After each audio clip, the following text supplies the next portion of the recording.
راہ ایمان. Don't forget to subscribe our channel.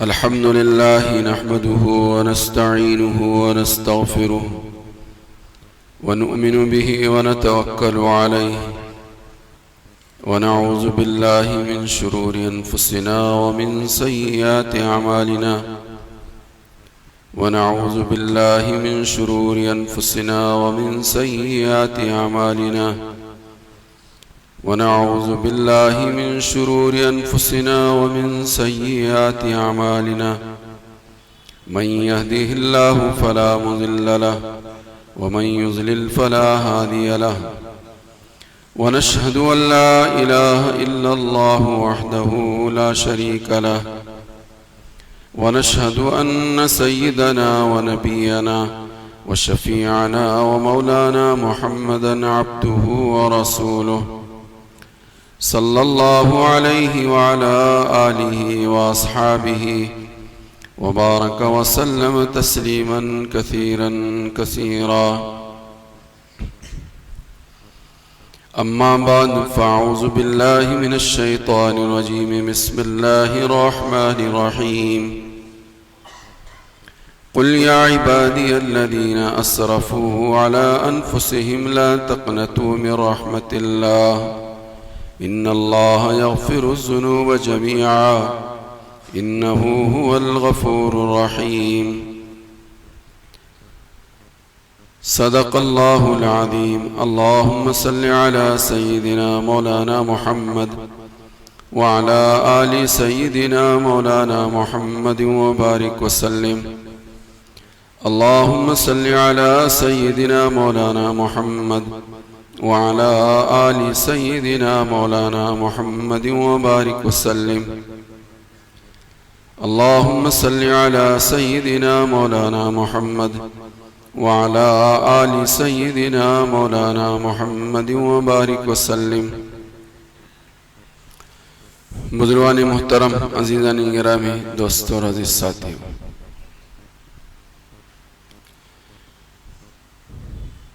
یہ رمضان کا مبارک مہینہ اور اس مبارک مہینے کا یہ مبارک عشرہ کہ جس عشرے کے تعلق سے پیارے نبی صلی اللہ علیہ وسلم نے فرمایا کہ یہ مغفرت کا عشرہ ہے. اللہ پاک اس میں اپنے گناہگار بندوں کے گناہوں کو بخشتے ہیں. گناہگار بندوں کو اللہ سے اس عشرے میں اپنی مغفرت اور اپنی بخشش کا مطالبہ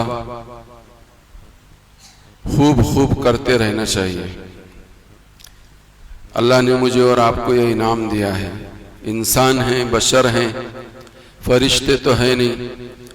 حضرات انبیاء علیہ السلام کی ذات وہ ذات ہے جو خطاؤں سے پاک ہے.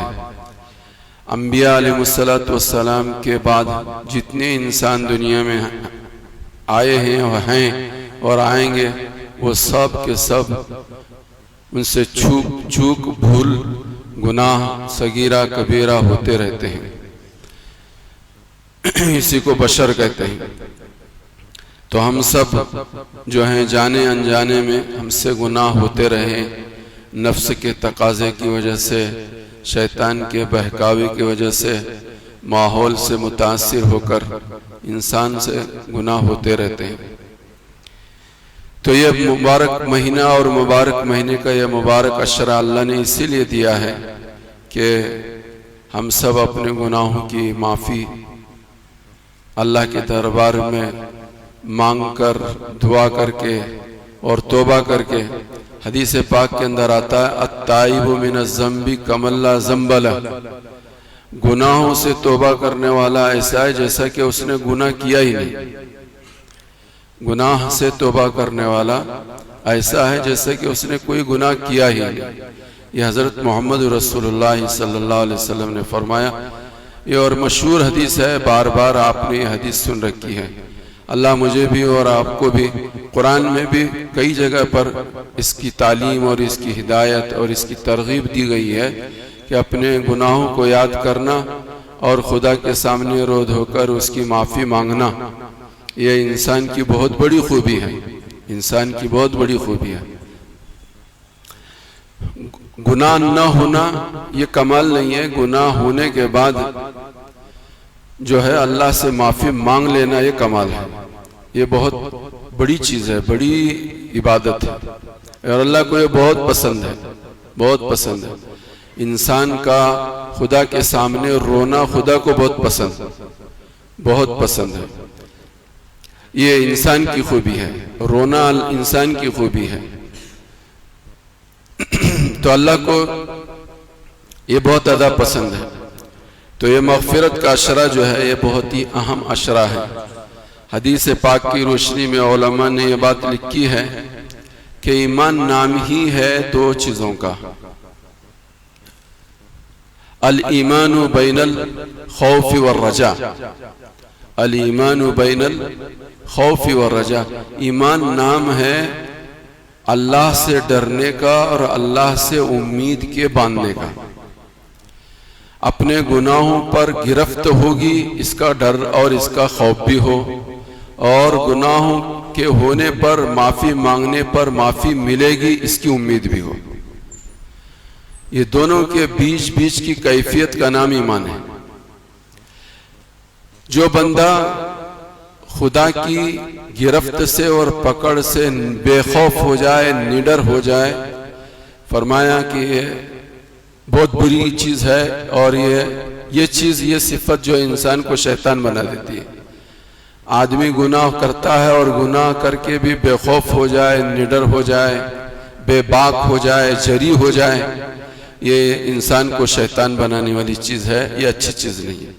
گناہ ہوتا ہے، گناہ ہونے کے بعد اللہ کے یہاں پکڑ ہوگی، اس کا ڈر اور اس کا خوف انسان میں ہونا چاہیے، تو اس سے آدمی کی زندگی درست ہوتی ہے۔ تو خوف بھی ہونا چاہیے، بے باک اور نڈر نہیں ہونا چاہیے۔ نڈر اور بے باکی انسان کو شیطان بنا دیتی ہے۔ خدا کی ذات سے امید بھی ہونی چاہیے، مایوسی نہیں ہونی چاہیے۔ بار بار اس بات کا مذاکرہ آپ حضرات کے سامنے آیا کہ مایوسی انسان کو کفر تک پہنچاتی ہے، یہ بھی اچھی چیز نہیں۔ کفر میں داخل ہونا، کفر تک پہنچنا، یہ بھی اچھی چیز نہیں، اور شیطان بننا یہ بھی اچھی چیز نہیں ہے۔ اسی لیے حدیث پاک کی روشنی میں علماء نے یہ بات لکھی کہ الایمان بین الخوف والرجاء، ایمان نام ہے خوف اور امید کے درمیانی کیفیت کا نام۔ پھر علماء نے، اللہ کا کرم ہے، علماء کا ہمارے اوپر احسان ہے کہ انہوں نے ہمیں اس کو خوب اچھی طرح سے سمجھایا کہ خوف کب ہونا چاہیے، امید کب ہونا چاہیے۔ تو علماء نے یہ بات لکھی کہ جوانی کے زمانے میں ہر جوان کو اللہ کا ڈر ہو۔ یہ اللہ کا ڈر گناہوں سے جوانوں کو بچائے گا۔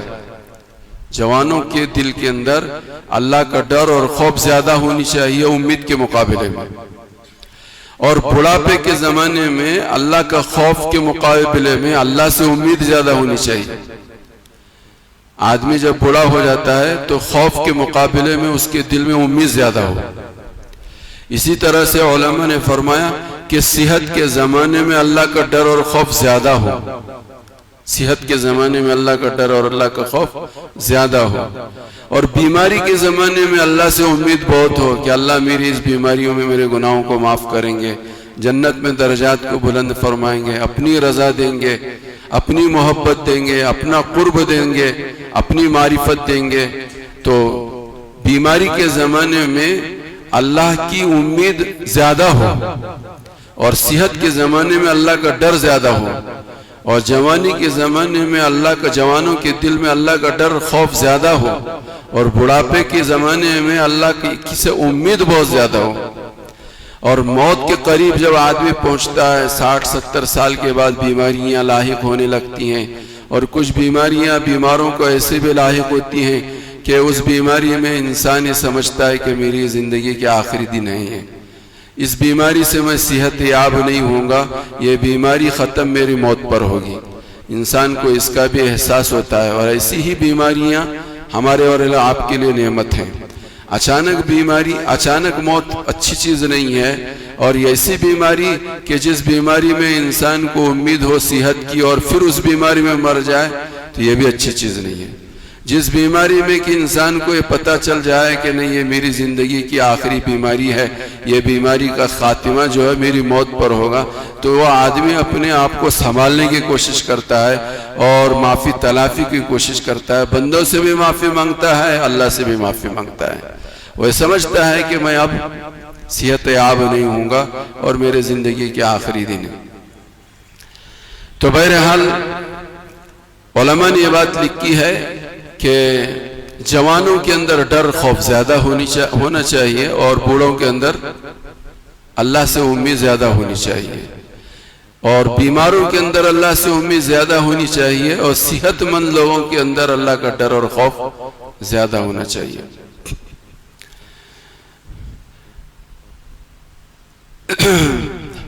ایک بزرگ گزرے ہیں بنی اسرائیل کے اندر، جن کا نامی اسم گرامی حدیث کی کتابوں میں داموس لکھا ہوا ہے. حضرت داموس بڑے اللہ والے تھے، بڑے نیک، بڑے متقی، بڑے پرہیزگار، مستجاب الدعا اور اللہ سے ہمیشہ لو لگانے والے تھے. ہمیشہ اللہ کی عبادت میں مشغول، مصروف اور اسی سے دل لگی کرنے والے ایک بزرگ گزرے. بہت سارے پرانے زمانے میں اللہ والے گزرے ہیں. انہیں بزرگوں میں ایک نام ہے حضرت داموس رحمت اللہ علیہ. ایک مرتبہ یہ اپنے اس حجرے سے، عبادت خانے سے نکلے تو ان کی نظر پہاڑوں پہ پڑی، جو پہاڑ بنجر تھے، بالکل اس کے اوپر ہریالی نہیں تھی، درخت پودے نہیں تھے. تو دل میں ان کے ایک بات آئی، کیا یہ اچھا ہوتا ہے کہ یہ پہاڑ ہیں اور ان پہاڑوں پر ہریالی ہوتی اور درخت ہوتے تو بہت اچھا ہوتا. یہ بات ان کے دل میں آئی. کوئی ہم اور آپ سوچیں گے تو سمجھیں گے کہ کوئی ایسی قابل گرفت بات تو ہے نہیں، اور ہم اور آپ تو ایسی ہزاروں باتیں کرتے ہیں. مثال کے طور پر سمجھنے اور سمجھانے کے لیے ہم سب ایمان والے ہیں اور اللہ نے ہمیں جگہ جگہ پر بندش اور حکومتی اور یہ وہ سب بندھن میں باندھ رکھا ہے. اور یہ بے ایمان ہے، دیکھو کیسے دن دنا رہے. ان کو کوئی قانون نہیں، ان کو کوئی بندش نہیں. یہ کتنے آزاد ہیں اور کتنے عیاش ہیں اور کتنی ان کو سہولتیں ہیں، کتنی ان کو نعمتیں ہیں.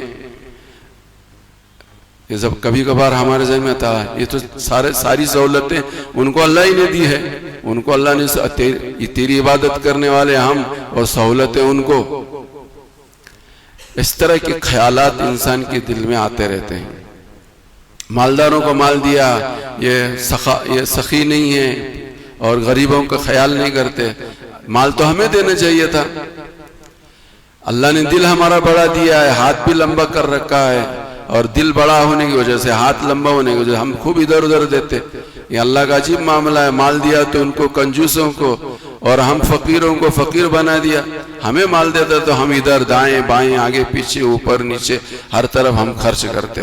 اللہ تیری بھی عجیب شان ہے. ایسے گفتگو ہماری ہم لوگ ہمیشہ کرتے رہتے ہیں، سنتے سناتے رہتے ہیں. تو حضرت داموس علیہ الرحمٰن نے کہا کہ اتنے بڑے بڑے پہاڑ ہیں اور اس پر ہریالی نہیں ہے، اس پر درخت نہیں ہے. اللہ نے فوراً الہامی طور پر حضرت داموس کے دل میں بات ڈالی کہ داموس، تجھے میری عبادت، میرا ذکر، میری فکر سے ہٹا کر اب تو میری کائنات میں نقص نکالنے کا تجھے موقع مل گیا ہے.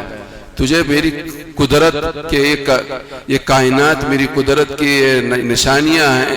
یہ میں نے پیدا کیا پہاڑ، اس میں تجھے کمی نظر آ رہی ہے کہ اس میں درخت نہیں، اس میں ہریالی نہیں.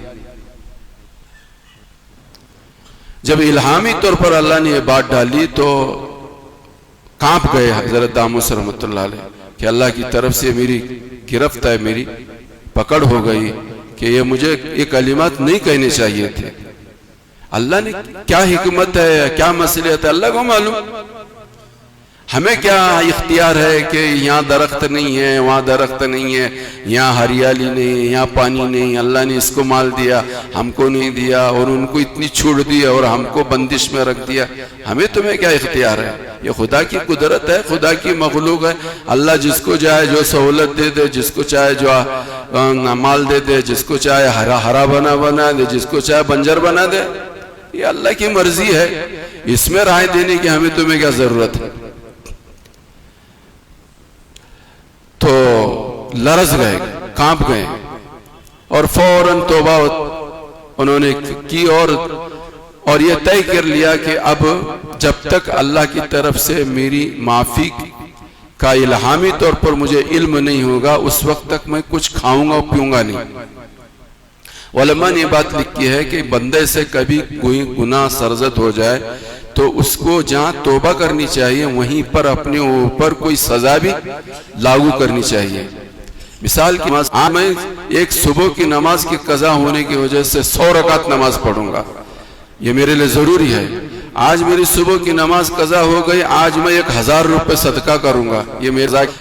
جب آدمی سے کوئی کمی اور کوتاہی ہوتی ہے تو اس کمی کوتاہی کی توبہ بھی ہو اور ساتھ ہی ساتھ اس کی تلافی کے لیے اپنے اوپر کوئی سزا بھی انسان خود اپنے اوپر لاگو کر لے، خدا کے لاگو کرنے سے پہلے. تو حضرت داموس نے کہا کہ نہیں، آپ کھاؤں گا نہیں جب تک مجھے اللہ پاک کی طرف سے میری معافی کا اعلان نہیں ہوتا، اس وقت تک میں کھاؤں گا نہیں. اتفاق ایسا کہ ہوا کہ 1-2 دن کے بعد ایک جگہ بستی میں جانے کا موقع ملا، جہاں بستی میں کھانا وانا پک رہا تھا، دعوت عام تام تھی جیسے ہمارے رمضان میں ہوتی ہے اکثر و بیشتر. تو ایسے عام دعوت چلی ہوئی تھی. تو لوگوں نے حضرت داموس کو دیکھ کر پہچان لیا اور سب لوگوں نے اصرار کیا حضرت کھانا کھانا ہے آپ کو. اور کچھ لوگ ایسے ہوتے ہیں جو حضرتوں کے پیچھے ایسے پڑتے ہیں کہ ان کی طبیعت نہیں چاہتی ہے کھانے کے تو بھی ان کو کھانے پر اصرار اور مجبور کرتے ہیں کہ نہیں بھئی کھانا نہیں کھاتے ہم. نہیں، مت کھاؤ مگر آؤ، کھانا مت کھاؤ مگر آؤ. ارے تو آنے کا مطلب کیا؟ پھر مطلب یہ کیا فائدہ ہی کیا؟ نہیں آنا چاہیے. تو ایسے لوگ ضدی لوگ ہوتے ہیں، ضدی لوگ تو ایسے ضدی لوگ ہوتے ہیں نہیں حضرت کھانا پڑے گا. تو نہیں میں نہیں کھاتا. کیا وجہ کیا حضرت نہ کھانے کی وجہ کیا؟ نہیں بھائی، مسئلہ یہ ہوا کہ میں نے اللہ کی قدرت اور اللہ کی تخلیق کے اندر مشورہ دینا شروع کر دیا، اللہ کے کائنات کے اندر نقص نکالنے شروع کر دیے. مجھے اس کا احساس ہوا، الہامی طور پر میرے دل میں بات آئی. میں نے طے کر لیا کہ جب تک میرے معافی کا یقین مجھے دل میں نہیں ہوگا اس وقت تک میں کھانا نہیں کھاؤں گا. تو کہنے گے حضرت یہ کون سی بڑی بات ہے، یہ کون سی بڑی بات ہے؟ اس کا جو گناہ ہوا ہم سب اٹھا لیں گے لیکن آپ کھانا کھاؤ. اس کا جو تمہارے اوپر گناہ ہوا ہے یہ ہم سب مل کر اٹھا لیں گے لیکن آپ کھانا کھاؤ. حضرت داموس علیہ الرحمہ کو اللہ پاک نے الہامی طور پر یہ بات بتا دی کہ داموس فوراً اس شہر سے نکل جاؤ، فوراً اس شہر سے نکل. حضرت داموس علیہ الرحمہ فوراً اس شہر سے نکلے. ان کا نکلنا تھا، اللہ نے ان ساری بستی والوں کو زمین میں دسا دیا.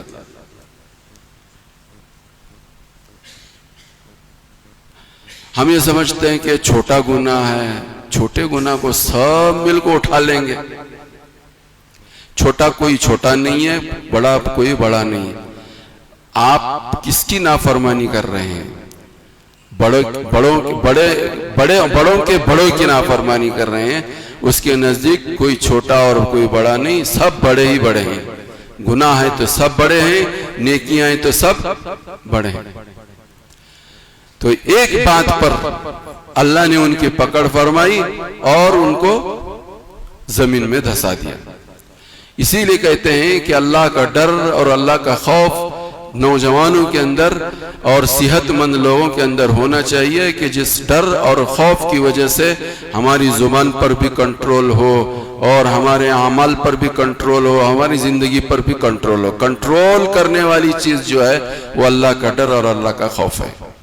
اللہ کا ڈر اور اللہ کا خوف ہے. تو میں یہ کہہ رہا تھا کہ ایمان جو نام ہے وہ خوف اور امید کی درمیانی کیفیت کا نام ہے. تو اللہ سے ڈر بھی ہونا چاہیے. حضرت جبرائیل علیہ السلام سے حضور حضرت جبرائیل سے حضور نے پوچھا کہ جبرائیل بتا کہ میری رحمت للعالمین سے تجھے بھی کچھ حصہ ملا نہیں ملا؟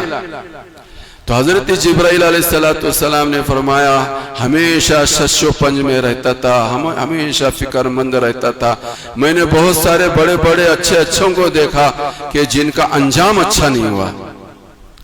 بہت نیک لوگ تھے لیکن ان کا انجام اچھا نہیں ہوا.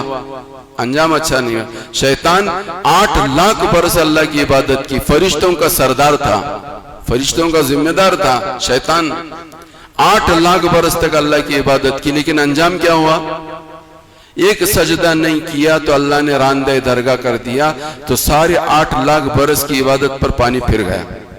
60 برس میں سے 25 برس تو یوں چلے گئے، اور بچے کچھ 25 برس اس میں کبھی پڑھے کبھی نہیں پڑھے، کبھی روزہ رکھے کبھی روزہ نہیں رکھے، اور پتہ نہیں کتنے گالیاں دیے، کتنے لوگوں کی برا بھلا کہے، اور پتہ نہیں کتنے کالے کام کیے، کتنے گورے کام کیے. تو 25 اور 60 سال کی زندگی میں 25 سال کی زندگی کی کیا حقیقت، کیا حیثیت ہے؟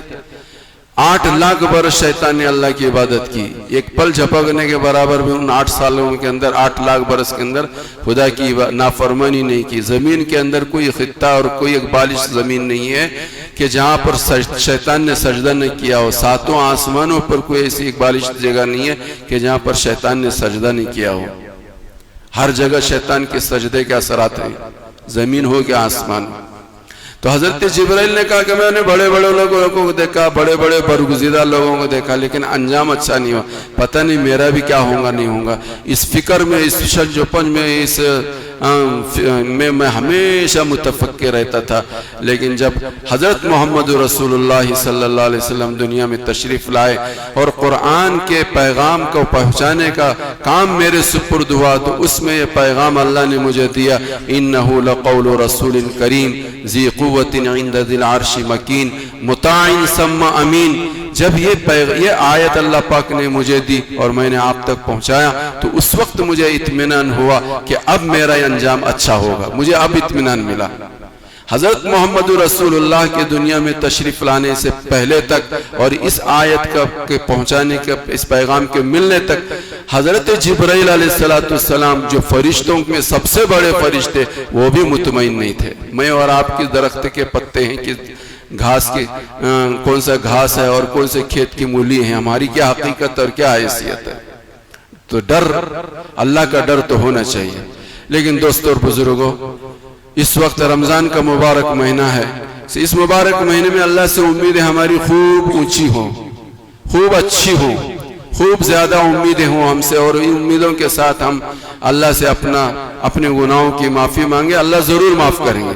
حدیث پاک کے اندر حضرت مولانا کیا کہتے ہیں، شیخ ابو اللہ سمرقندی رحمۃ اللہ علیہ، فقیہ ابو اللہ سمرقندی رحمۃ اللہ علیہ کی کتاب ہے تنبیہ الغافلین.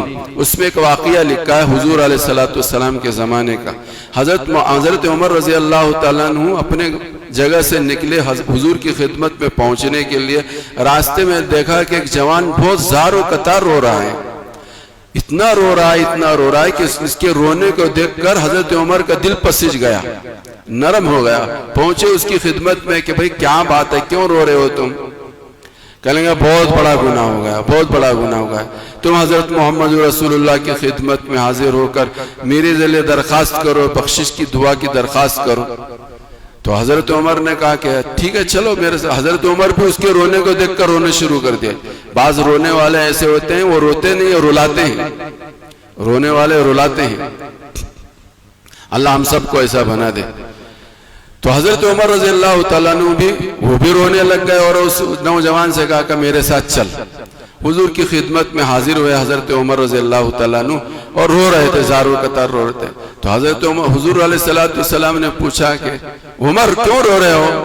تو حضرت عمر نے فرمایا اس جوان کے رونے نے مجھے رولا رکھا ہے.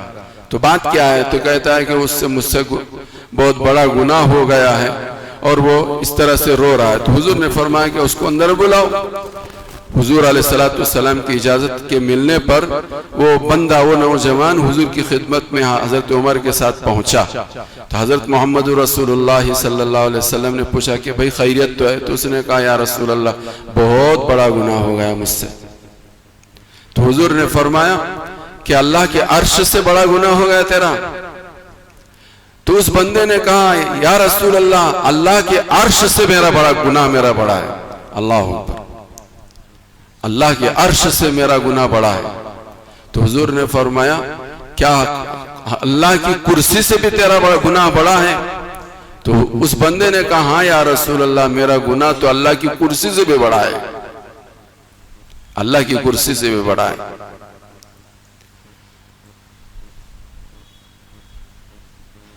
بڑی بات ہے، بڑی بات ہے۔ تو حضرت محمد رسول اللہ صلی اللہ علیہ وسلم نے اس سے تیسری بات پوچھی کیا تو نے شرک کیا کہ کسی کو ناحق قتل کیا؟ دیکھو بہت اہم بات ہے، یہ مسلمان ہم ہیں لیکن یہ سوالات جو حضور نے کیے ہیں ان کو اچھی طرح سے ہمیں ذہن نشین کر لینی چاہیے۔ حضور نے تیسری بات یہ پوچھی کیا تجھ سے شرک ہوا ہے یا کسی کو تو نے ناحق کسی کو قتل کیا ہے؟ بہت بڑا جرم ہے شرک کرنا، اور کسی مسلمان کو ناحق قتل کرنا یہ بہت بڑا جرم ہے۔ تو اس نے کہا کہ یا رسول اللہ شرک تو نہیں کیا، کسی کو ناحق تو نہیں قتل کیا، تو کیا ہوا ہے پھر؟ تو پھر اس نے کہا یا رسول اللہ حالات کا مارا ہوا تھا، مفلسی میں ڈوبا ہوا تھا، پیٹ کے خاطر ضرورتوں کو سامنے رکھتے ہوئے میں نے اپنی زندگی کی ضرورتوں کو پورا کرنے کے لیے، اپنا روز کی ضرورتوں کو پورا کرنے کے لیے اپنا یہ معمول بنا رکھا تھا کہ میں رات کے اندھیرے میں قبرستان جاتا تھا، جو تازہ قبریں جو میتیں دفن ہوتی تھی ان قبروں کو کھولتا تھا اور ان کا کفن نکال کر میں بازار میں فروخت کرتا تھا، اس سے اپنی ضرورتوں کو پورا کرتا تھا۔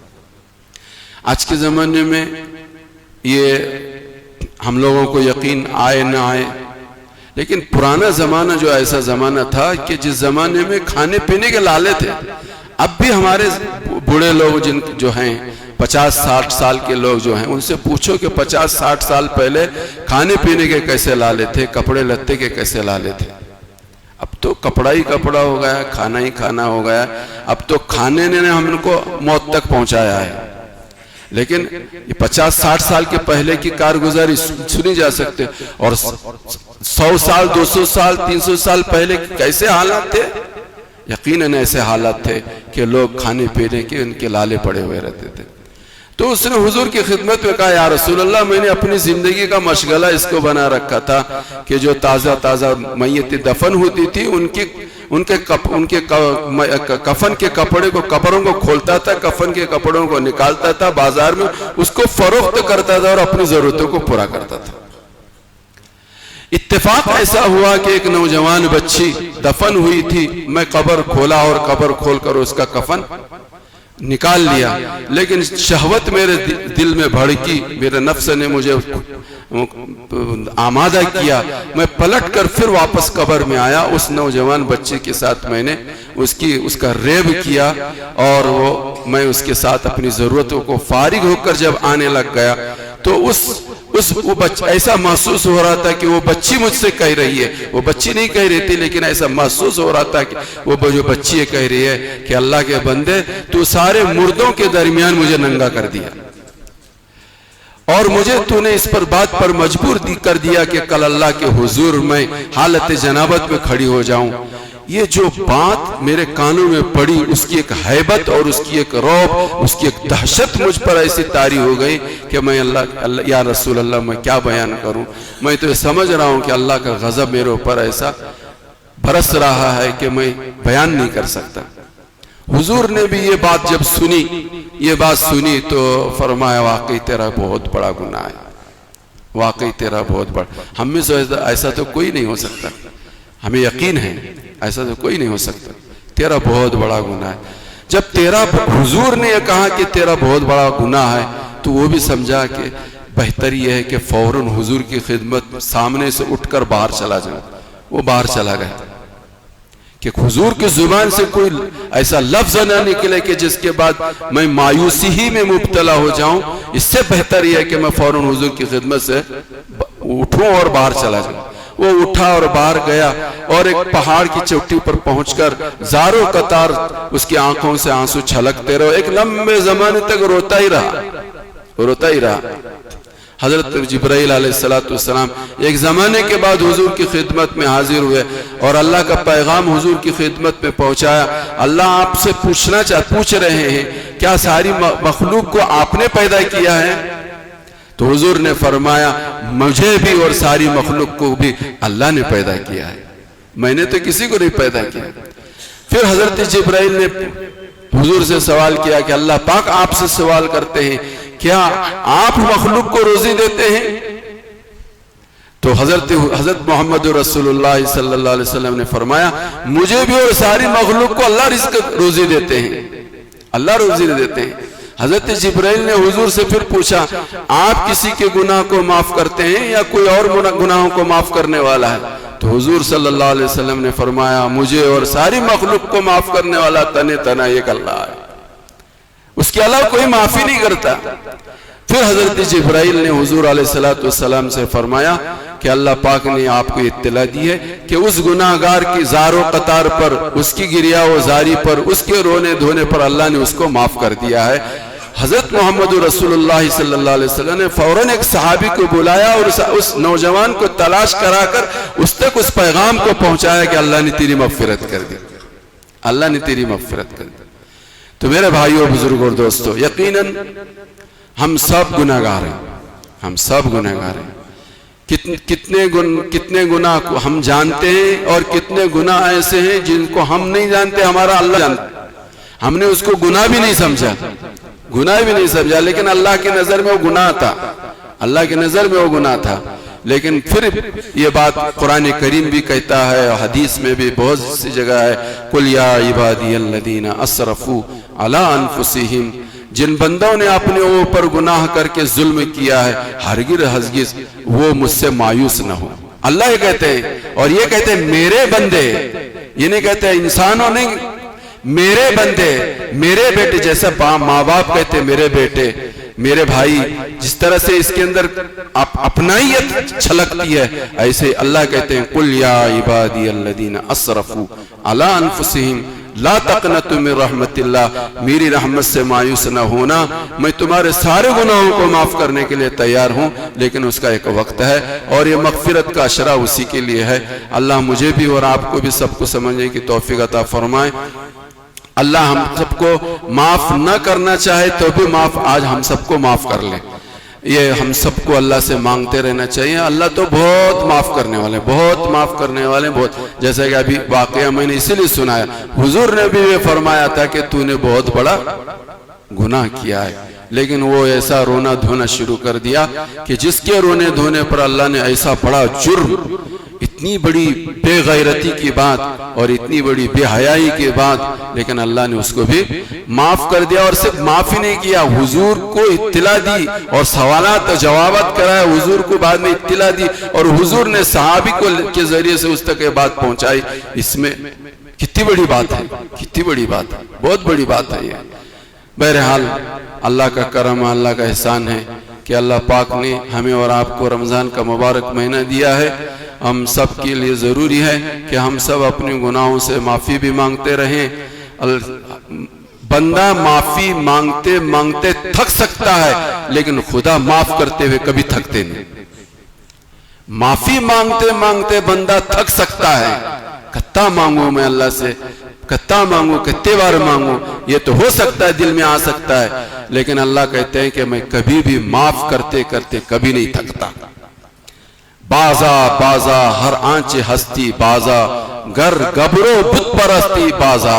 اللہ تو یہ کہتے ہیں کہ بازا تو 60 سال تک کفر کیا، شرک کیا، میری وحدانیت میں، میری ربوبیت میں، خالق میں، میری قدرت میں، میری معبودیت میں ہزاروں کو تو شریک کرتا رہا. گھبرانے کی بات نہیں، آج موقع ہے بازا، آج معافی مانگ لے، میں تجھے معاف کرنے کو تیار ہوں. اللہ کی قدرت تو ایسی ہے. اللہ پاک ہمیں اور آپ زندگی موفق دے بھی اور موت تک کے سارے گناہ اپنے کرم سے اپنے فضل سے بلا استحقاق میرے اور تمہارے سب کے معاف کر دے، دنیا میں بھی اور آخرت میں اللہ ہم میں سے کس کو اور سطح میں بھی ہو اور آخرت میں بھی ہو۔ وآخر دعوانا الحمدللہ رب العالمین۔